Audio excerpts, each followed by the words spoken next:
Assalamualaikum warahmatullahi wabarakatuh. Sahabat belajar, berjumpa lagi pada pelajaran produk kreatif dan kewirausahaan untuk SMK kelas 12 di semester ganjil. Pada bab 2 ini akan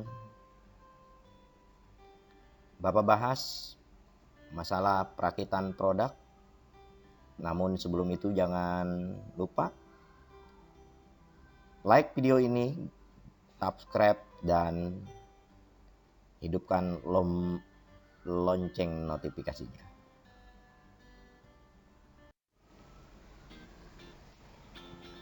Oke, sahabat belajar, sebelum kita membahas lebih dalam tentang bab 2 perakitan produk, tujuan pembelajaran kita pada sesi kali ini adalah memahami pengertian dan prinsip perakitan. Yang kedua, menerangkan proses perakitan. Yang ketiga, menganalisis sistem perakitan. Dan yang keempat, mengetahui rancangan perakitan. Ya, sahabat belajar, yang perlu kita ingat adalah dalam setiap materi pembelajaran pasti kita harus terlebih dahulu memahami pengertian serta prinsip. Oke, kita akan ulas masalah pengertian. Pengertian dari perakitan produk adalah suatu proses penyusunan dan penyatuan beberapa bagian komponen menjadi suatu alat atau mesin yang mempunyai fungsi tertentu. Selanjutnya, prinsip dari perakitan produk. Pada prinsipnya, perakitan dalam proses manufaktur terdiri dari pasangan semua bagian komponen yang menjadi suatu produk. Proses perancangan ini akan melewati proses-proses lainnya seperti proses perancangan, proses inspeksi, proses pengujian, dan pemberian nama serta label pada produk tersebut.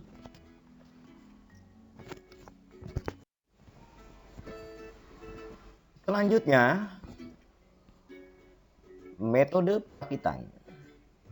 Pada metode perakitan, jika ditinjau dari penyambungan komponen, itu terdiri dari ada metode cascade. Metode cascade adalah metode perakitan antara komponen dengan langkah yang berurutan. Kemudian metode keseimbangan. Dalam perakitan merupakan proses penyambungan komponen-komponen dengan menggunakan spot welding. Penggunaan perakitan dengan las contohnya.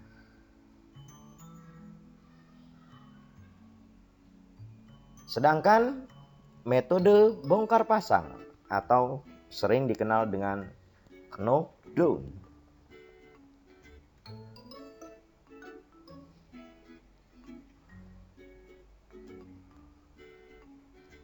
Metode ini adalah metode perakitan yang paling populer dan banyak diterapkan dalam proses penyambungan. Selanjutnya, jika metode perakitan ditinjau dari sifat komponen yang dirakit,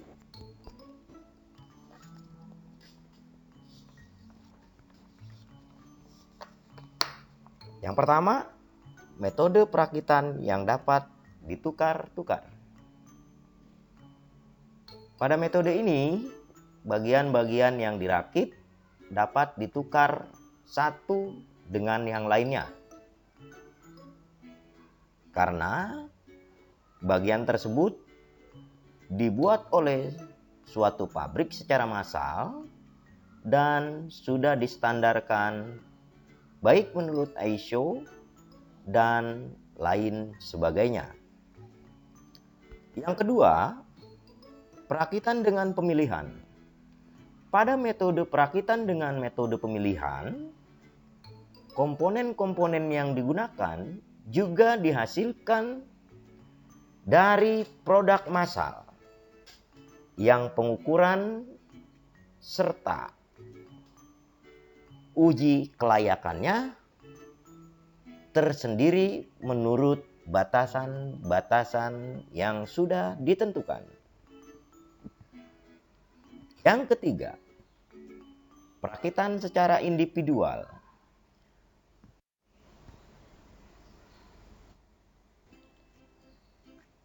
Selanjutnya, sahabat belajar, yang ketiga adalah faktor paling berpengaruh pada proses perakitan. Inilah 9 hal yang paling berpengaruh dalam proses perakitan. Yang pertama, ada jenis dan bahan. Kedua, kekuatan yang dibutuhkan. Yang ketiga, pemilihan metode penyambungan, seperti yang tadi sudah kita bahas. Yang keempat, pemilihan metode penguatan. Yang kelima, penggunaan alat bantu perakitan. Yang keenam, toleransi. Yang ketujuh, bentuk atau tampilan produk. Yang kedelapan, ergonomis. Dan yang kesembilan, finishing. Yang keempat adalah prosedur perakitan. 3 hal dalam prosedur perakitan. Yang pertama, persiapan, pelaksanaan, dan penyelesaian.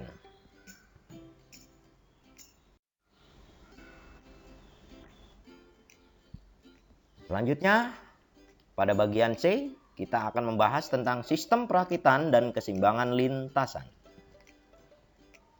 Ada beberapa macam jenis perakitan yang sering digunakan. Tentunya di dalam dunia industri. Hal ini tergantung pada pekerjaan yang akan dilakukan. Biasanya faktor bentuk dan jumlah produk yang akan dihasilkan sangat menentukan. Pada umumnya ada 2 macam jenis perakitan. Mari kita bahas lebih lanjut. Yang pertama adalah sistem perakitan manual dan yang kedua adalah sistem perakitan otomatis.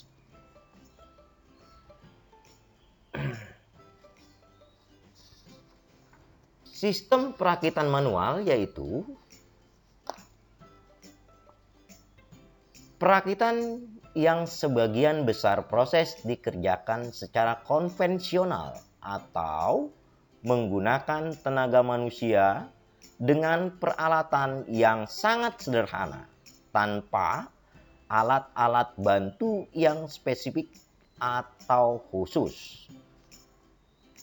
Sedangkan pada perakitan otomatis, yaitu perakitan yang dikerjakan dengan sistem otomatis seperti otonomis, elektronik, mekanik, dan lain sebagainya. Kemudian kita bisa membedakan jenis produk. Ada produk tunggal dan ada produk seri. Produk tunggal dimaksud yaitu perakitan dengan produk yang hanya satu jenis saja. Sedangkan sebaliknya pada produk seri ini dilakukan dalam jumlah massal dan bentuk serta ukuran yang sama.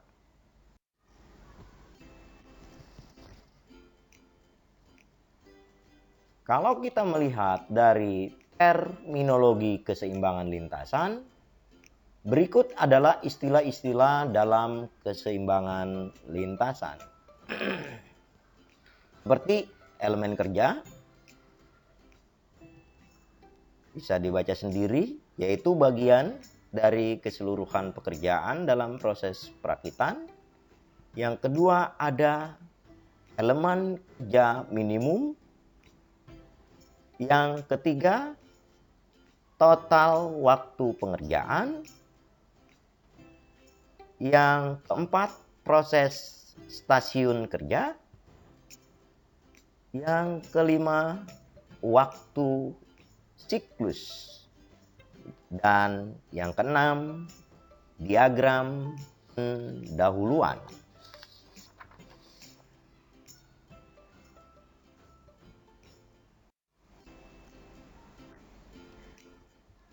Selanjutnya adalah metode keseimbangan lintasan. Yang pertama kita akan coba menelaah tentang metode bobot posisi. Metode bobot posisi sering dikenal pula dengan pendekatan Helgison. Metode ini dikembangkan oleh W.B. Helgison dan D.V. Birney pada tahun 1961 dan merupakan metode heuristik yang paling awal dikembangkan. Selanjutnya ada metode pendekatan wilayah. Pada metode pendekatan wilayah dikembangkan oleh Bedworth. Metode ini merupakan pengembangan dari pendekatan Helgison dan Birney, Mansour, dan Gilbert. Pada prinsipnya, metode ini berusaha membebankan terlebih dahulu pada operasi yang memiliki tanggung jawab keterdahuluan yang besar. Yang selanjutnya ada metode Largus Candidate Rule. Metode ini adalah metode yang mengurutkan elemen kerja berdasarkan lamanya waktu operasi. Dan yang keempat, metode keseimbangan lintasan terkomputerisasi. Metode keseimbangan terkomputerisasi tentunya kita ketahui metode ini menggunakan komputer sebagai alat untuk memproses sebuah produk dari yang akan dihasilkan oleh sebuah perusahaan.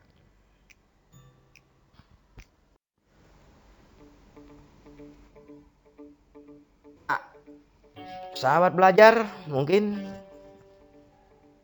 sekelumit tadi materi yang bisa disampaikan. Selanjutnya adalah tugas mandiri. Tentunya tugas ini akan lebih menunjuk kepada praktek perakitan. Diharapkan kalian dapat membuat sebuah video perakitan produk.